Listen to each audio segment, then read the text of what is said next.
ଓ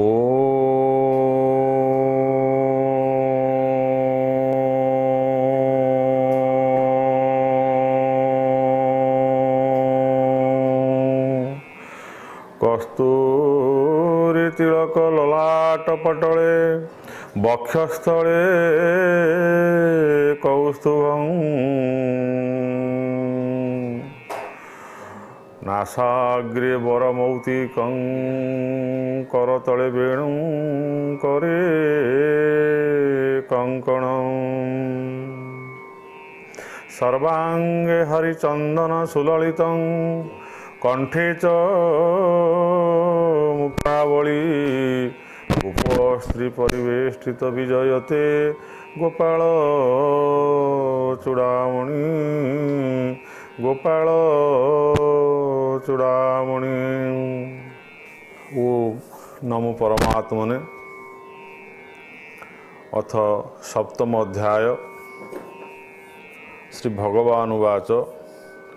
मज्जासक्त मनः पार्थ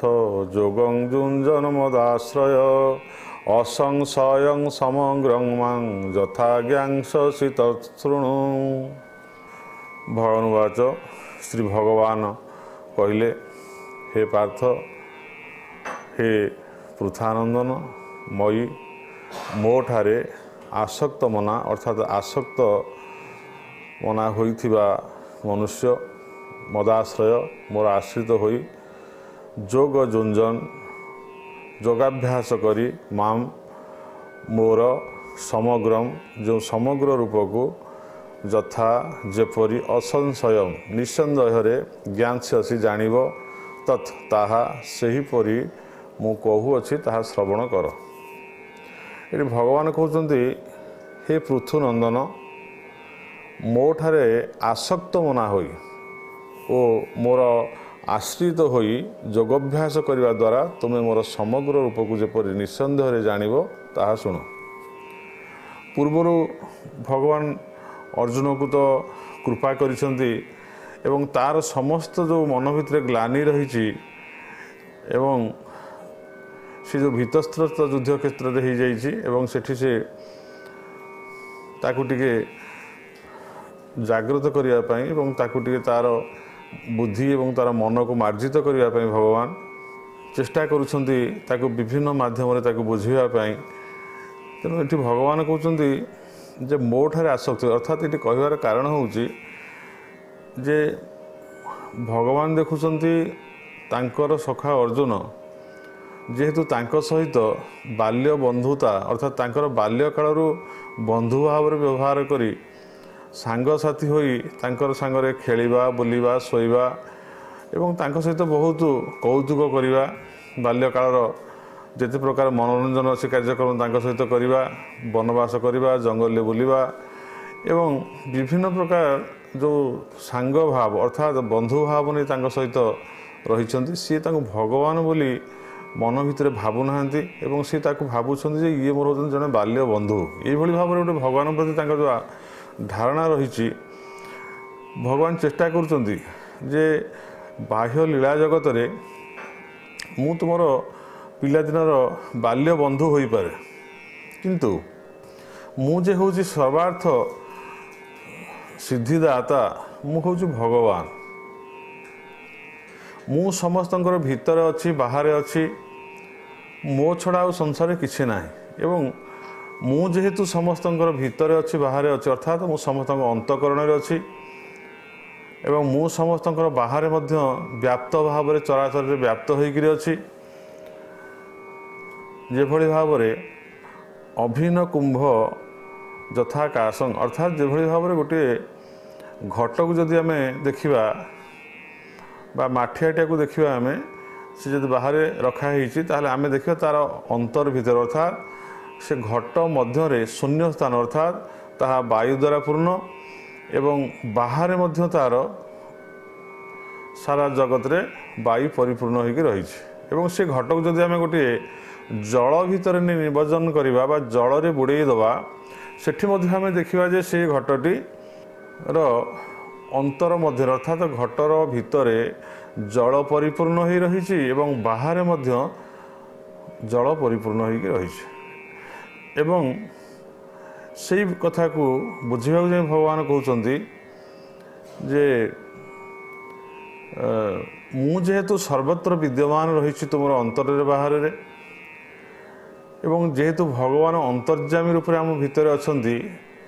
ସେ ସବୁ ଭିତରେ ରହିକି ଆମେ ଯାହା ଅନ୍ତଃକରଣ ଅର୍ଥାତ୍ ମନ ବୁଦ୍ଧି ଅହଙ୍କାର ଦ୍ୱାରା ଯାହା ଆମେ ଚିନ୍ତନ କରୁଛେ, ମନ ଦ୍ୱାରା ଯାହା ଚିନ୍ତା କରୁଛେ, ବୁଦ୍ଧି ଯେଉଁ ବିଚାର ନେଇକି କେଉଁଟା ଠିକ୍ ଭୁଲ ବୋଲି ତାକୁ ଚିନ୍ତା ବା ମନ ଭିତରେ ନେଉଛି ବା ଗ୍ରହଣ କରୁଛି,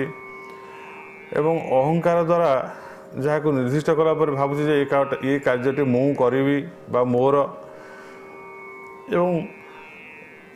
ଚିତ୍ତରେ ଯାହା କାର୍ଯ୍ୟଟି ହେଲା ପରେ ସ୍ମରଣିକା ଭାବରେ ବା ସ୍ମରଣିକା ବୁଦ୍ଧି ଭାବରେ ଚିତ୍ତରେ ଯାହା ସଂଗୃହୀତ ହୋଇକି ରହୁଛି।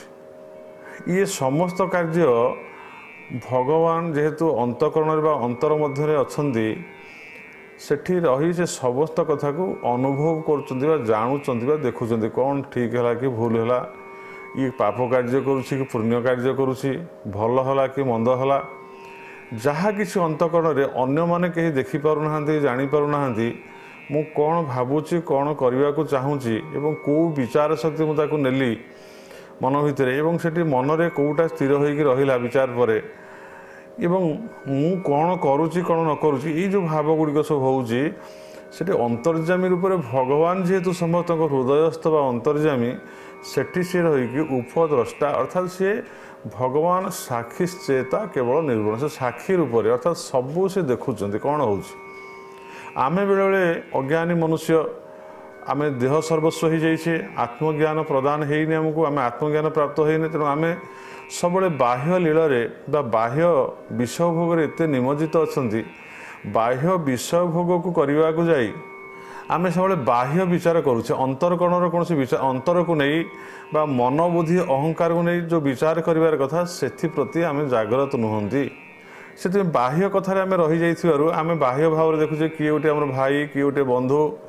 ଏବଂ ବିଭିନ୍ନ ରୂପ ରସ ରଙ୍ଗ ଯାହା ପରିବେଶ ଭିତରେ ଆମେ ସବୁ ଦେଖୁଛେ ତାକୁ ଭିନ୍ନ ଭିନ୍ନ ଭାବରେ ଆମେ ଦେଖୁଛେ, କିନ୍ତୁ ତାର ଅନ୍ତରରେ କିଏ ରହିଛି, ଗଛରେ ଫୁଲଟିଏ ଫୁଟିଛି ସେ କେମିତି ଫୁଟିଛି, ଫଳଟିଏ କେମିତି ହେଇଛି, ଗୋଟେ ଗଛଟିଏ କେମିତି ବଢ଼ୁଛି, ଏବଂ ଆମ ଭିତରେ କିଏ କେଉଁ ଶକ୍ତି ଅଛି ଯାହାଫଳରେ ଆମେ କଥା କହିପାରୁଛେ, ଦେଖୁଛେ, କାନରେ ଶୁଣୁଛେ, ଆମେ ଆକ୍ଟିଭ୍ ହେଉଛେ ବା ଆମେ ଚଳତ ଶକ୍ତି ସମ୍ପନ୍ନ ହେଉଛେ, ଏବଂ ପୁଣି ଆମ ଭିତରୁ କେଉଁ ଶକ୍ତି ଅନ୍ତର୍ନିହିତ ହୋଇଗଲା ପରେ ଆମେମାନେ ନିସ୍ତେଜ ହୋଇଯାଉଛେ ଜଡ଼ ଭଳି ଏବଂ ଆମକୁ ମୃତ ବୋଲି ଘୋଷଣା କରାଯାଉଛି। ଏଇଭଳି ଭାବରେ ଅନେକ କଥା ବିଚାର କଲେ ଏଠି ଦେଖାଯାଉଛି ଯେ ଆମେମାନେ ବାହ୍ୟ ପଦାର୍ଥ ପ୍ରତି ଆସକ୍ତି ଥିବାରୁ ବା ଆମେ ଭଲ ଭାବରେ ଜନ୍ମଠାରୁ ମୃତ୍ୟୁ ପର୍ଯ୍ୟନ୍ତ ବାହ୍ୟ ବିଷୟବସ୍ତୁ ସହିତ ଜଡ଼ିତ ଆମେ ଅଛୁ। ଆଖି ଯାହା ଦେଖୁଛି ପ୍ରତ୍ୟକ୍ଷ ଭାବରେ ଦେଖୁଛି, ସେ ଜାଣେ ନା ଯେ ଏଇଟା ଭୁଲ କି ଠିକ୍ ବା ମାୟା, ସେ ଯାହା ଦେଖୁଛି ଭାବୁଛି ଏଇଟା ହେଉଛି ଠିକ୍ ଏବଂ ଏଇଟା ହେଉଛି ସତ୍ୟ। କାନରେ ଯାହା ଶୁଣାଯାଉଛି ସେ ଭାବୁଛି ଏଇଟା ହିଁ ଠିକ୍, ଏଇଟା ହିଁ ସତ୍ୟ, ଏବଂ ଇନ୍ଦ୍ରିୟ ଦ୍ୱାରା ଯାହା ସ୍ପର୍ଶ କରାଯାଉଛି, ଚର୍ମେନ୍ଦ୍ରିୟ ଦ୍ୱାରା ସ୍ପର୍ଶ କରାଯାଉଛି, ଶୀତ ଆଦି ଉଷ୍ଣ ଆଦି, ସେ ଭାବୁଛି ଏଇଟା ମଧ୍ୟ ହେଉଛି ସତ୍ୟ ବା ଏଇଟା ଠିକ୍। ଏଇଭଳି ଭାବରେ ଏଇ ବାହ୍ୟ ସହିତ ଏଭଳି ଭାବରେ ଆମେ ଜଡ଼ିତ ହେଇଛେ। ଅନ୍ତଃକରଣ ମଧ୍ୟରେ ଏଠି ଭଗବାନ ଅଛନ୍ତି, ସେ ଅନ୍ତଃକରଣରେ ରହି କ'ଣ କରୁଛନ୍ତି, କ'ଣ ଦେଖୁଛନ୍ତି ବା ସେ ଆମକୁ କେମିତି ପରିଚାଳିତ କରୁଛନ୍ତି ବା କିଏ କରୁଛି ସମ୍ପୂର୍ଣ୍ଣ ଭୁଲିଯାଇ ମୁଁ ସ୍ୱତନ୍ତ୍ର ଭାବରେ ବାହ୍ୟ ଶାରୀରିକ ବିଷୟବସ୍ତୁକୁ ନେଇ ମୁଁ ଚିନ୍ତା କରୁଛି ମନ ଭିତରେ ଯେ ମୁଁ ହେଉଛି ଗୋଟେ ଶରୀର, ଏଠି ମୋତେ କେହି ଦେଖୁନାହାନ୍ତି, ମୋତେ କେହି ଜାଣୁନାହାନ୍ତି, ମୁଁ ଏଠି ଯାହା ଇଚ୍ଛା କରୁଛି କରିବା ପାଇଁ ବା ଯାହା ଦେଖିବା ପାଇଁ ଇଚ୍ଛା କରୁଛି, ଯାହା ଶୁଣିବା ପାଇଁ ଇଚ୍ଛା କରୁଛି, ଯାହା ଖାଇବା ପାଇଁ ଇଚ୍ଛା କରୁଛି ଏବଂ ଯାହା କହିବା ପାଇଁ ଇଚ୍ଛା କରୁଛି, ଏଗୁଡ଼ା ସବୁ ମୁଁ କରୁଛି। ଏଠି ଯେ ଆଉ ଜଣେ କେଉଁ ଅନ୍ତରରେ ଅଛି ମୁଁ ତା ପାଇଁ କରୁଛି ବା ତା ବଳରେ ବଳିୟାନ ହେଇକି କରୁଛି ବା ସେଇ ଶକ୍ତି ଦ୍ୱାରା ମୁଁ ପ୍ରଭାବିତ ହୋଇ ମୋର ସମସ୍ତ ଇନ୍ଦ୍ରିୟ ମାନେ କାର୍ଯ୍ୟରତ ହେଉଛନ୍ତି, ଏ କଥାକୁ ମୁଁ ମାନୁନି ବା ଭୁଲି ଯାଉଛି। ତେଣୁ ମୁଁ ନିଜସ୍ୱ ଭାବରେ ମୁଁ ମୋର ହୋଇ ମୁଁ ଯେଉଁଟା କରୁଛି ବା ମୁଁ ଯାହା ଦେଖୁଛି ବାହ୍ୟ ଭାବରେ ବା ଯେଉଁ ବିଷୟବସ୍ତୁକୁ ଶବ୍ଦ ସ୍ପର୍ଶ ରୂପ ରସ ଗନ୍ଧ ଆଦି ମୁଁ ଭୋଗ କରୁଛି, ମୁଁ ଭାବୁଛି ଯେ ଆକୁ ସବୁ ମୁଁ ନିଜେ ହିଁ ଗ୍ରହଣ କରୁଛି ଏବଂ ମୁଁ ଇଚ୍ଛା କରି ଏକୁ ସବୁ କରୁଛି, ଏହା ସମସ୍ତ କାର୍ଯ୍ୟ ମୋରି ଦ୍ୱାରା ହିଁ ସମ୍ପାଦନ ହେଉଛି। ଏଇ ଯେଉଁ ଅଭ୍ୟାସ ଆମର ହେଇଯାଇଛି, ସେଥିପାଇଁ ଭଗବାନ ଦେଖୁଛନ୍ତି ଯେ ବାହ୍ୟ ଭାବରେ ଅର୍ଜୁନ ମୋତେ ତାର ନିଜର ବନ୍ଧୁ ପଡ଼ୋଶୀ ବା ପ୍ରିୟଜନ ଭାବରେ ମୋତେ ସେ ଗ୍ରହଣ କରୁଛନ୍ତି ବା ବାଲ୍ୟ ବନ୍ଧୁ ବା ବାଲ୍ୟକାଳର ସାଥୀ ହିସାବରେ ମୋତେ ଗ୍ରହଣ କରୁଛନ୍ତି, କିନ୍ତୁ ମୁଁ ଯେ ହେଉଛି ସର୍ବଲୋକର ମହାନ ଈଶ୍ୱର, ମୁଁ ହେଉଛି ସ୍ରଷ୍ଟା, ମୁଁ ହେଉଛି ଭଗବାନ, ମୁଁ ହେଉଛି ସର୍ବନିୟନ୍ତ୍ରୁ,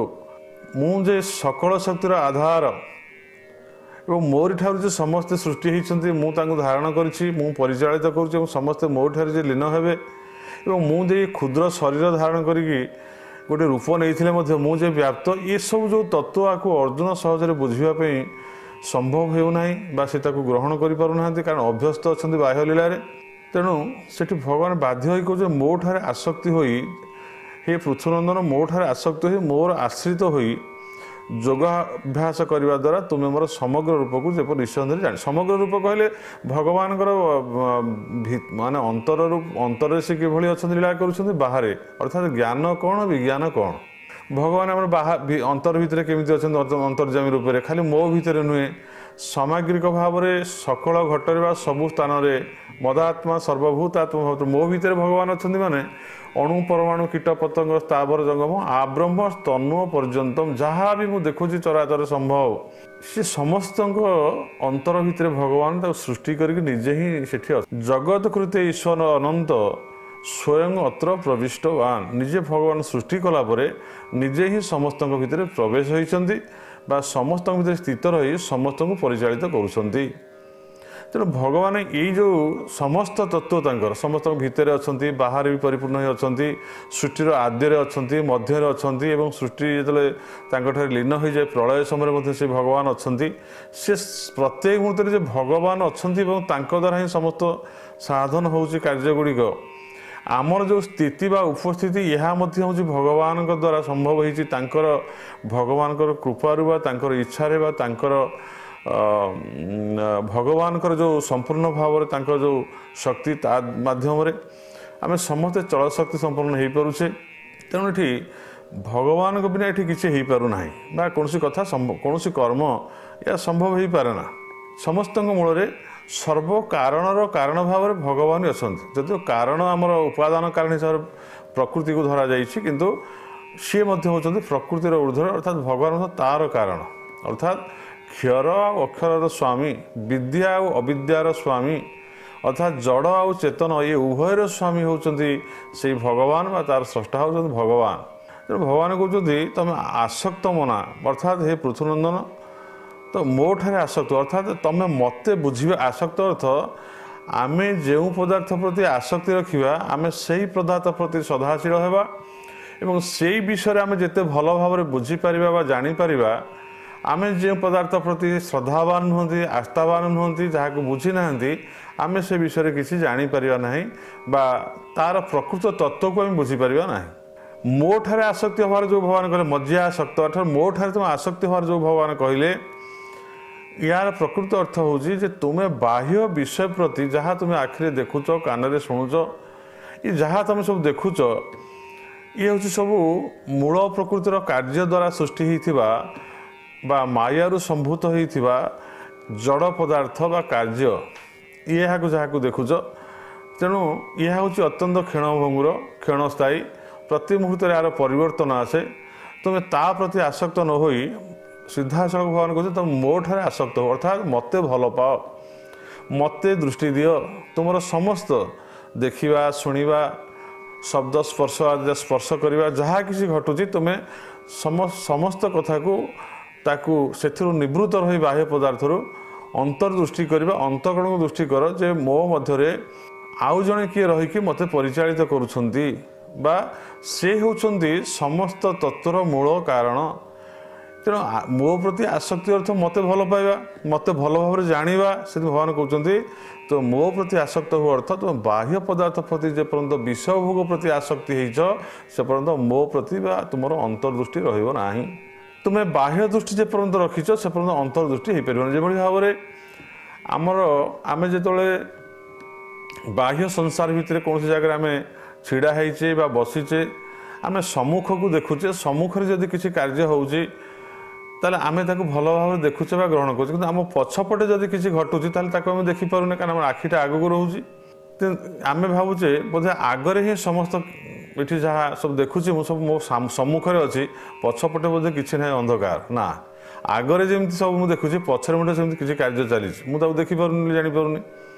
ତେଣୁ ମୁଁ ଯଦି ଆଗ କଥାକୁ मन भितर न नहीं बा मो सम्मुखरे थिबा विषयवस्तु प्रति दृष्टि न दे मुझे टी पछक बुलिकी अनेबी ताहले देखिबी जे सेठी मध्ये अनेक कथा चली सेठी मध्ये सुंदर पहाड़ पर्वत फूल अच्छा सेठी मध्ये गाई चरुचंती पिला माने खेलुचंती अनेक लीला सेठी चली किंतु जेपर्यंत मोर सम्मुख भाग दृष्टि अच्छी मु पश्चात भाग को देखिपारुनी मुझे पश्चात भाग को देखी ताहले जानीपारि जे मु देखिपारुनथली जानीपारुनथली किंतु सेठी मध्ये मोर आगरे जेमती समस्त कथा चली समस्त कार्य चली अनेक कथा चली मोर पश्चात पटे अनेक कथा चली तेणु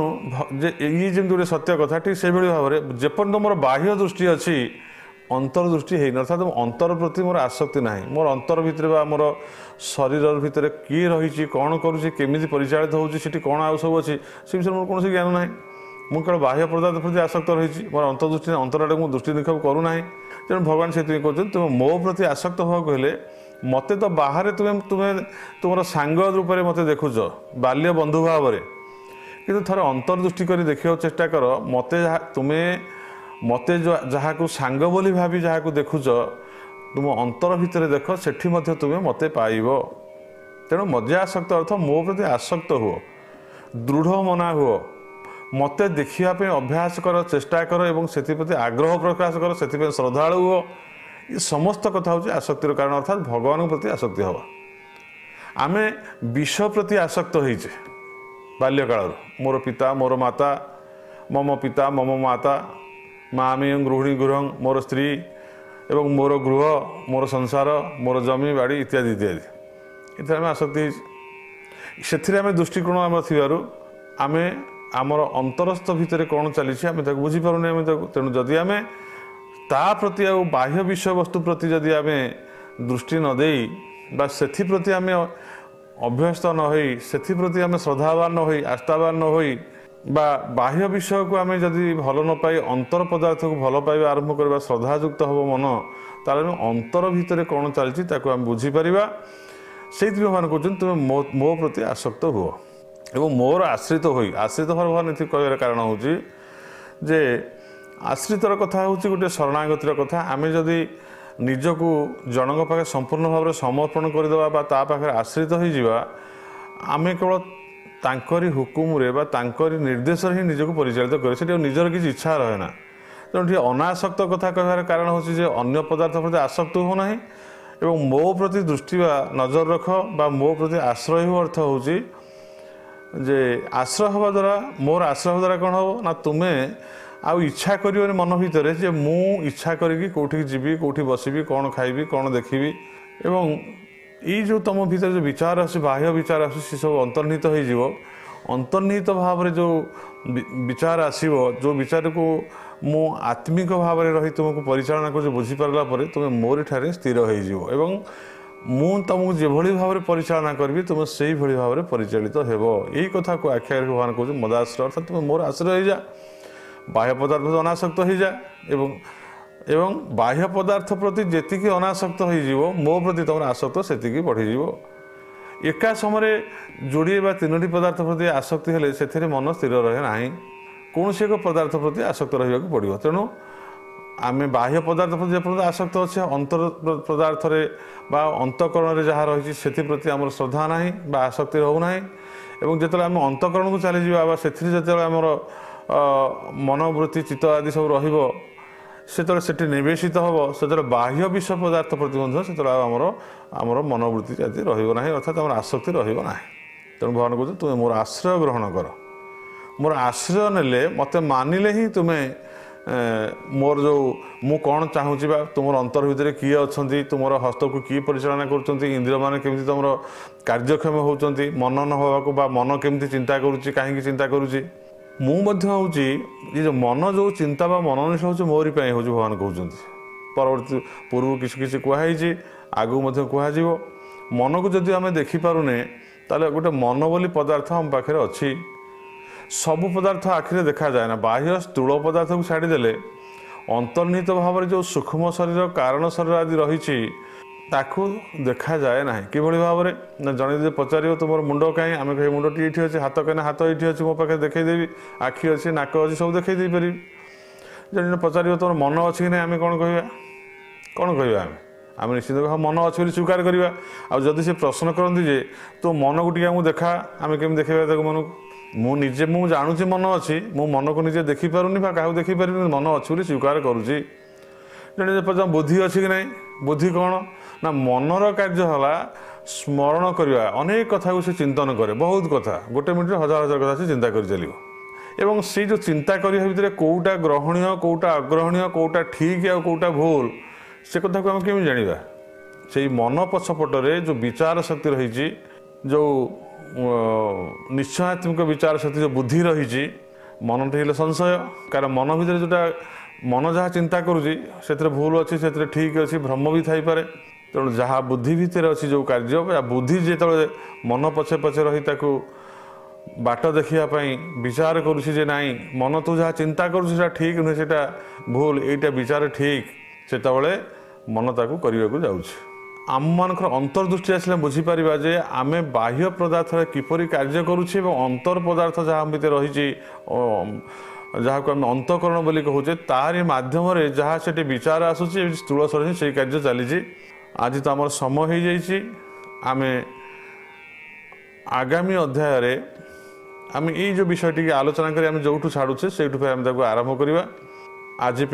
आम आम विषय वस्तु को ये आज रखा मु आपण मानकर समस्तंकर दीर्घ मंगलमय जीवन कामना करुच्ची भगवान पाखे लोका समस्ता सुखीन भवंतु आपण समस्ते सुख शांति रुहंतु एवं परवर्ती अध्याय समस्ते अपेक्षा करंतु प्रस्तुत रुहंतु पुनः आम ए विषय आलोचना करवा जय गुरु जय जगन्नाथ।